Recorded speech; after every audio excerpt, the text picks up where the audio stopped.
Get out your super sleuthing skills. It's time for a mystery Saturday night at the movies.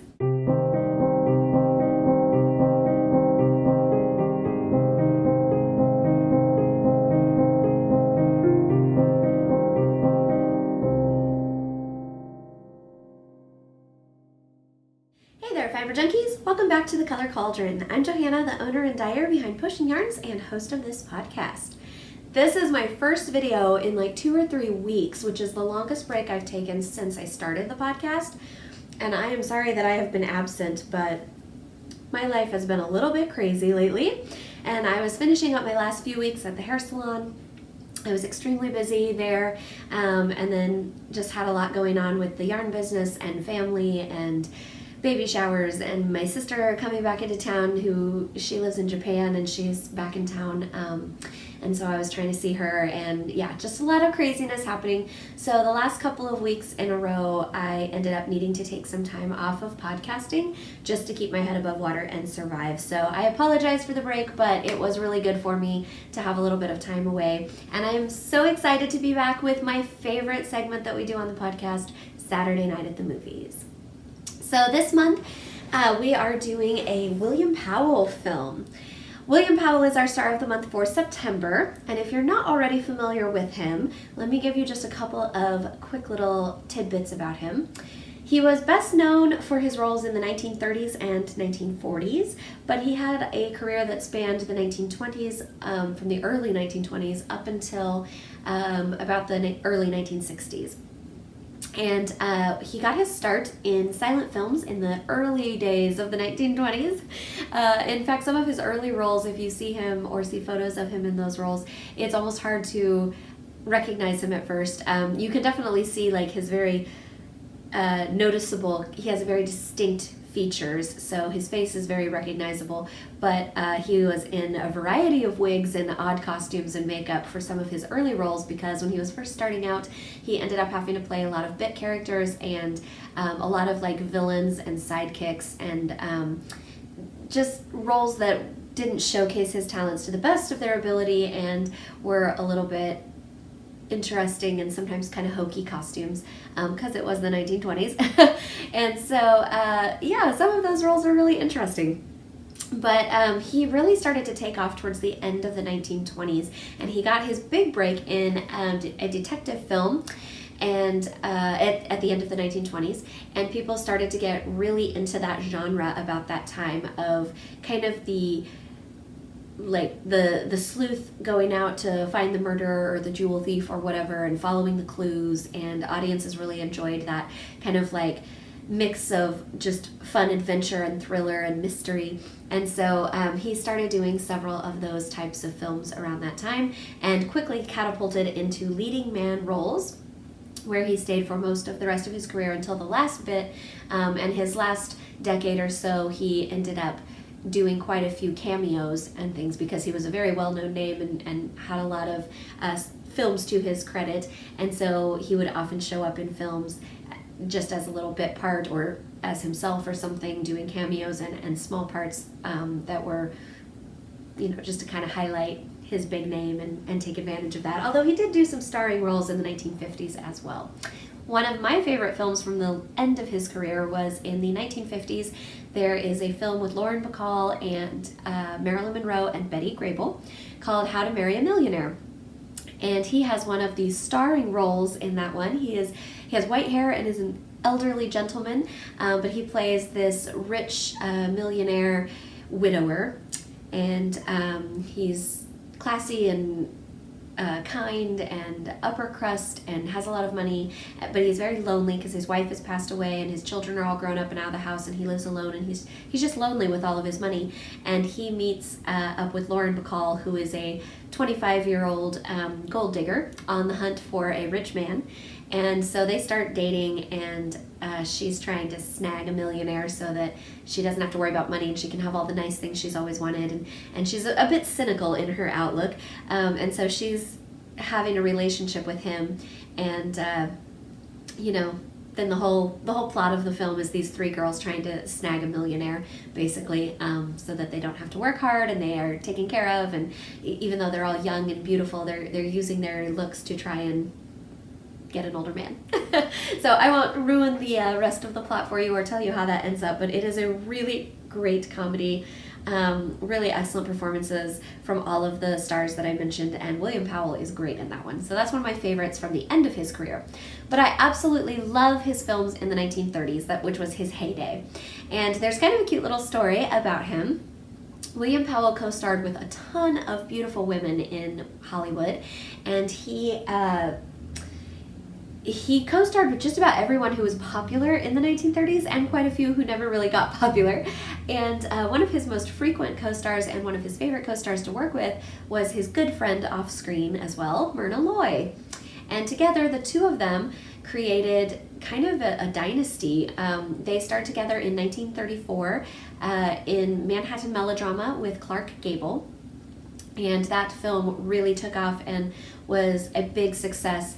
And the same year, they also made one of those detective stories that William Powell was getting pretty famous for, and that were starting to take over. That was the era of Charlie Chan and some Agatha Christie ones, and all of those serials that started getting really popular.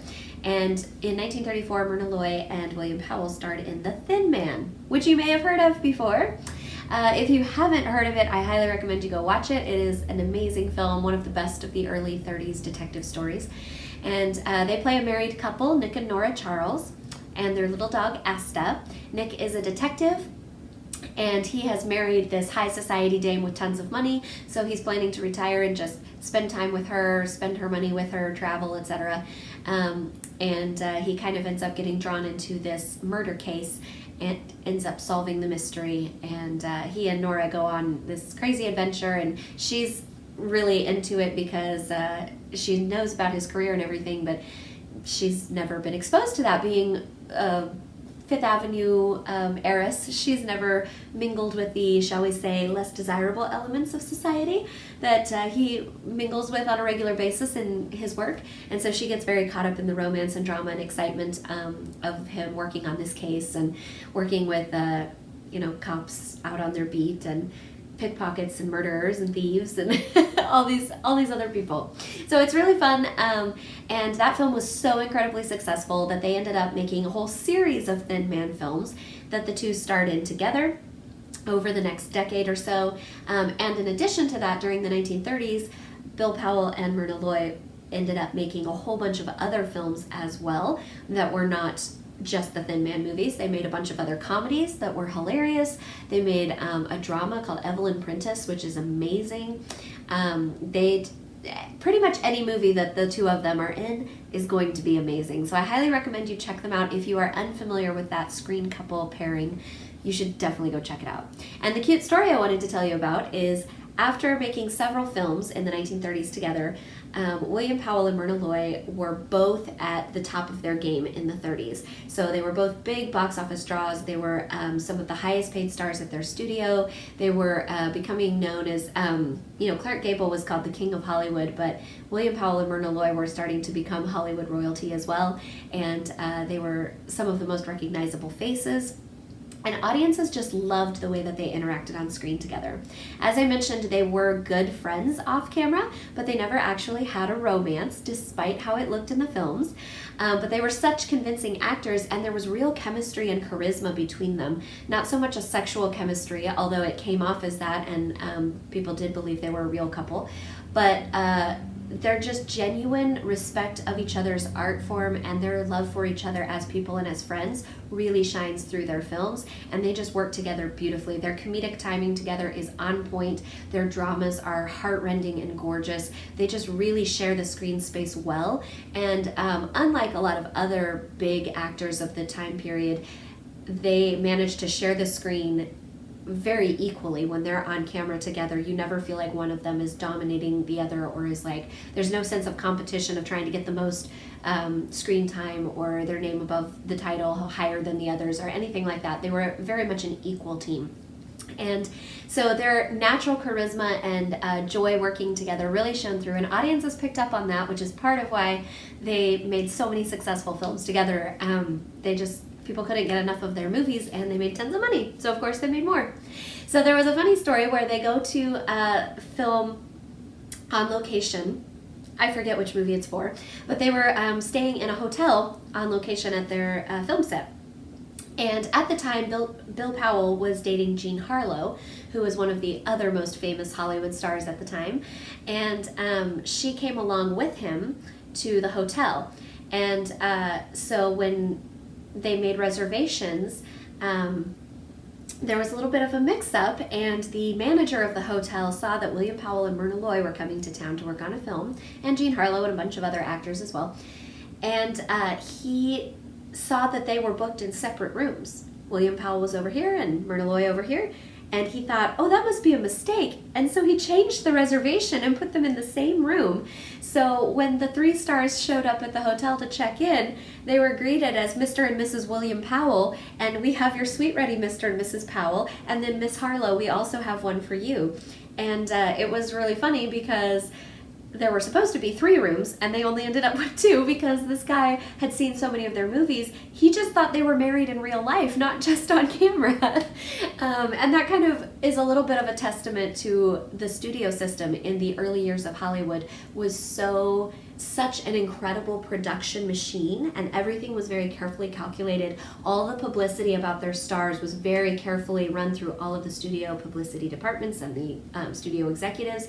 Nothing was published about the stars that the studio didn't want published about the stars, and sometimes they would invent romances or squelch romances or news of it, or kind of like hush things up to help ratings and to help people go to the movies and spend more money and stuff. And so there had been a lot of people really wanting William Powell and Myrna Loy to get together after the success of their films, and so there hadn't been a whole lot in the press about their private lives and their own romances and how they weren't a couple. And so they never said they were a couple officially, but people just kind of picked up on that, and there was no other evidence to the contrary, and they seemed to work so well together, right? And it was also back before, Instagram and the internet and all of those things, so you couldn't follow stars and their day-to-day life and see little snapshots into their behind-the-scenes look. You basically just saw the very made-up glamorous photos and on-camera appearances of stars and the publicity things like going to a movie premiere or the opening of a restaurant or something. And so it was a lot easier for people to just invent their own ideas about stars' lives back then. So anyways, it turns out the story worked out with a happy ending. Everybody had a good laugh and was a good sport about it, and then Jean Harlow and Myrna Loy decided that they would just share one of the rooms together, and William Powell could have the other room on his own since they were down a room, because I think the hotel was like fully booked at that point or something. So I just thought that was an interesting commentary on how natural their connection was and how much people wanted them to be a real life couple just because they were so magical on screen together.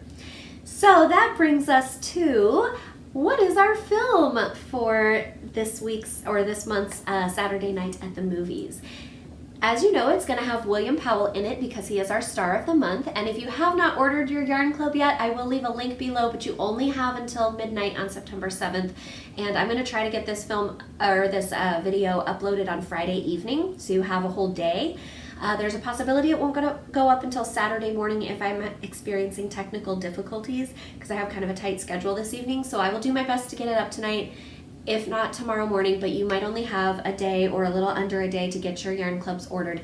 After midnight on September 7th, I cannot take any more orders for this club because we are getting close to my maternity leave, and I have 2 more clubs coming out. So we're going to do October and November yarn clubs simultaneously. Next week I'll be launching those, and you'll have a little over a week to get those ordered before signups for those close. And so I will be posting more information about that on my Facebook and Instagram if you're not already following me. I will also leave links to those below so you can see the yarn club sign up, and you can see my Facebook and Instagram links, so that if you're not following me, you can start following, because those I update every day, and that way you'll be getting a lot more information about yarn club signups, when they close. I have my annual Edgar Allan Poe exclusive colorway sets coming out in just a couple weeks. So I've got several big things coming up right before I go on maternity leave. Plus, when I'm on maternity leave, I'll be giving some updates and doing some shop updates as well. So you'll definitely want to follow me and check those out, because I don't always get the updates moved into I try to keep the podcast informational and fun, and I reference updates and things, but I try not to use it as just a big ad for my store. So if you're wanting to make sure that you don't miss exclusive deals and signups for kits and clubs and things like that, you'll want to follow my social media and sign up for my newsletter so that you don't miss any of those things. But let's go on to our movie. So William Powell is our star, and after that great big intro about how wonderful he was with Myrna Loy, of course I have to give you a Myrna Loy video as well. So he and Myrna star in our film this week, which is After the Thin Man. So The Thin Man was the first one, and I highly recommend if you have never seen the film, or if it's been a while since you saw the film, I would go back and watch the first one. However, you don't have to watch the films in any particular order. They are set up as a series, so they follow the characters through their marriage and career. However, each individual story is like a separate case, and you get a little snapshot into their lives, but they're not so dependent on each other that you're like missing information. It's not like a TV show where if you miss the first couple episodes and you just drop in the middle of the season, you're like, wait, what's going on? Who's that character? What's happening? It's not like that. You can take any of them and it's a standalone film. But if you're like me and you really are a snob and a stickler for watching things in order, you'll probably want to go back and watch the first one. And even if you're not much of a snob about it, the first one is one of the best ones. And it's really, really great. It introduces the characters and gives you kind of some more background about Nick and Nora, their marriage, etc., etc. And all of the Thin Man films have Thin Man in the title somewhere. So there's like After the Thin Man comes home, things like that. So it all references that first one, and there's a couple references to that first case later on in some of the movies, but they don't give anything away. So you don't have to watch them in order, but I would go back and watch the first one. However, that's not where what our film review is going to be about today, because I didn't find any specific fiber arts scenes in that one. However, in the sequel, called After the Thin Man, I did find a fiber arts scene that I wanted to share with you guys because it's a really good one. So that's our film for today, and I'm going to give you a very, very short synopsis because this film, I don't want to give anything away because it is a mystery and I don't want to give you too many clues and ruin it for you. And there's just, I mean, it's a fun movie. It's a really good movie. It combines like mystery thriller with comedy. So it's a really fun like combination of those two genres, but it's a short little feel good, like put your feet up on a Saturday night and watch it. Don't really, it's not like I said thriller, and that's probably not the best way to describe it because it's not like you're on the edge of your seat thriller. There's no like gore or violence or anything. It's just like a mystery with some comedy and a crime mystery, I suppose. But it's a fun little film. So it came out, I believe it was 1936, so it would have been a little over a year and a half to 2 years after the first one. The studio realized that they did not expect The Thin Man to be as successful as it was. And so when it was so successful, and following on the heels of Manhattan Melodrama, they realized, oh, William Powell and Myrna Loy are gold. We need to keep them together in as many films as possible because they are making us tons of money and everybody wants them and is scrambling for more films. So they started making a bunch more films, and in between 34 and 36 they did make a couple other films that were not Thin Man movies, but people loved The Thin Man and it did really well. And for a 90-minute little just kind of fluffy Saturday afternoon crime mystery with a little bit of comedy thrown in, no one expected it to do as well as it did. And so when it did do well, they decided to scramble and write some more movies so that they could start a series and make as much money as possible off of this cash cow. So After the Thin Man came out a little bit later, and then there were several films right after that continued the series. But the first two, in my opinion, are the best. So Thin Man and After the Thin Man are my favorites. They're the ones I've watched the most often, and in my opinion, they are the best ones. The other ones are still fun and enjoyable to watch, but I would recommend starting with the first two. So in this one, Nick and Nora are married, just like they were in the first one. They've been married a little bit longer now, and Nick has gotten a lot of notoriety from his first Thin Man case that he did so well on, that stumped the police and everything else. And so he's announced that he is going to retire, because in the first one he was talking about it, never really got to do it because he got caught up in the case, but now they're going to retire, they're going to travel, they're going to spend time together as a married couple and just enjoy each other, enjoy her money and all of this stuff. And so in the beginning, we see him talking with reporters about how he's retiring, not going to do that anymore, etc., etc. They go to meet Nora's family, so her Aunt Catherine and her cousin Selma and some of her relatives that are stuffy and a little boring to go visit, and they don't really love, but family obligations.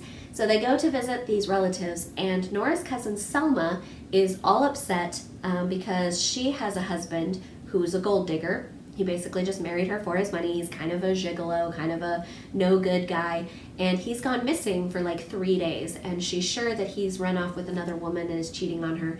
But because they are old money family, and everything they do is noteworthy to the press because of how much money they have. They're kind of, upper class people that everyone kind of follows what they do. So because of that, Aunt Catherine does not want Selma to go to the police about her husband and report him as a missing person because she's afraid of the publicity. So basically, especially because they're all pretty sure that he's just off with a floozy somewhere. So Selma is asking Nick to investigate quietly, privately, where her husband is, see if he can find him and bring him home, all that stuff. So they start out by just, okay, we'll see what we can do. We're not really working, but it's family, whatever. And turns out they run into said husband a little bit later that evening, and he is with a floozy, and he is a no-good guy who's basically just trying to get as much money as he can out of the family, and so he's threatening to...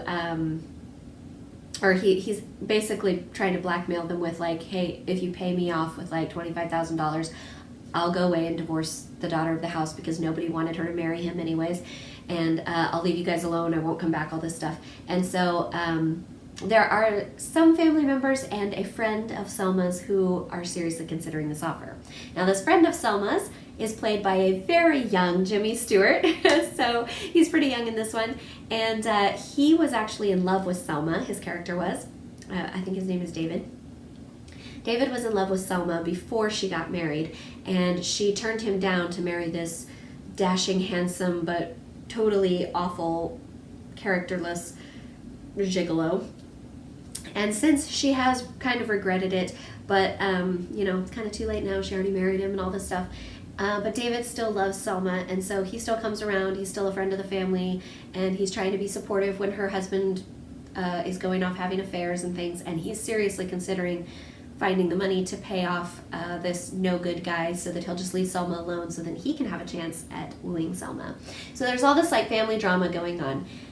In the midst of that, somebody ends up dead, surprise, surprise, and then there's all these like, oh, well, this person was paying off this person, and this person was involved with this person, and this person really knew this other person, and all of these things. So there's a whole bunch of suspects. All of these people have motives, and Nick and Nora get caught in the middle of it and have to decipher what's really going on.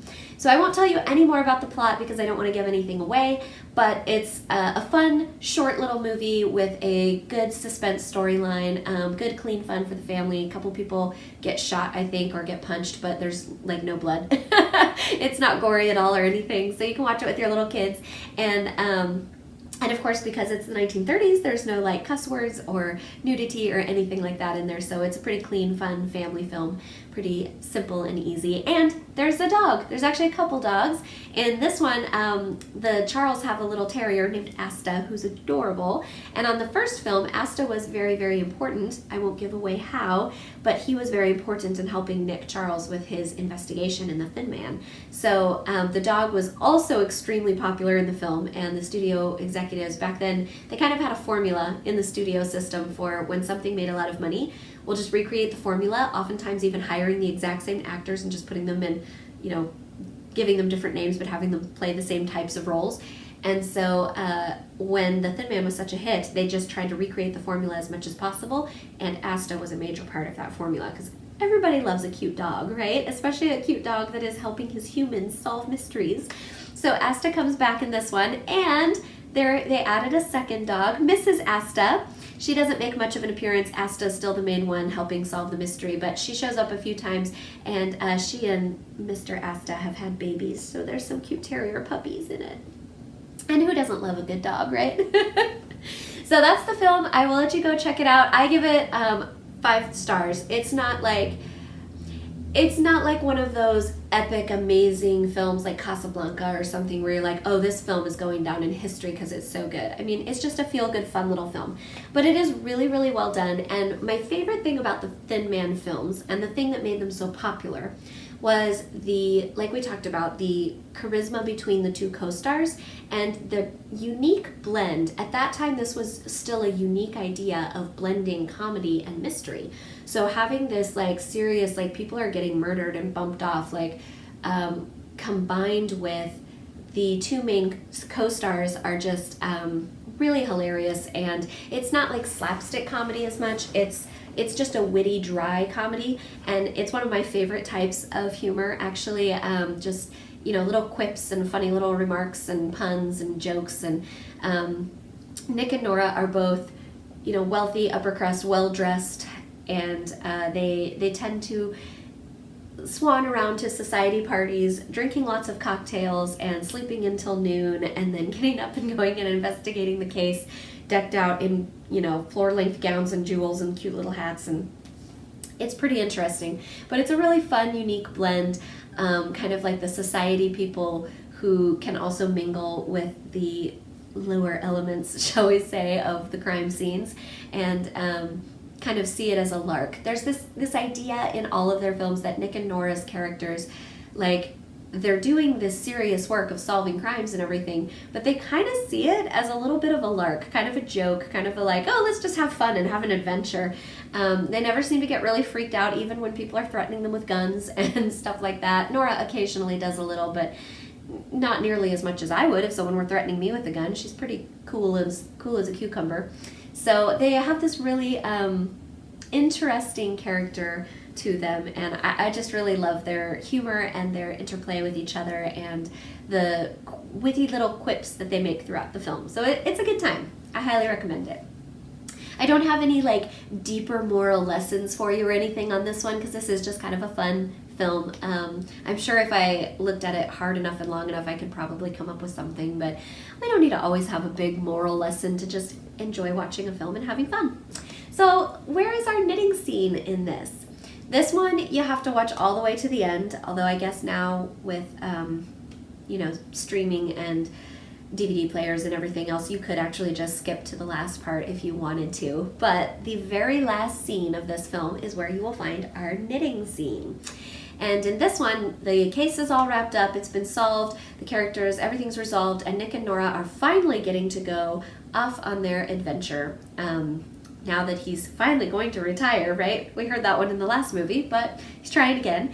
And so they're going to go off and go on an adventure, do some traveling or something, and they're on this train, and they're chatting about stuff, and Nora is sitting there knitting on straight needles, and at first we don't see what she's knitting, but it must be small because we can't really tell behind her hands. She's just getting started with something probably, and she's sitting there knitting while they chat, and then he wants to see, I'm going to go ahead and tell you, it's a spoiler alert. I'm going to tell you what she's knitting, and it's not spoiling the plot of the movie, but it's a spoiler alert as the fun little surprise at the end.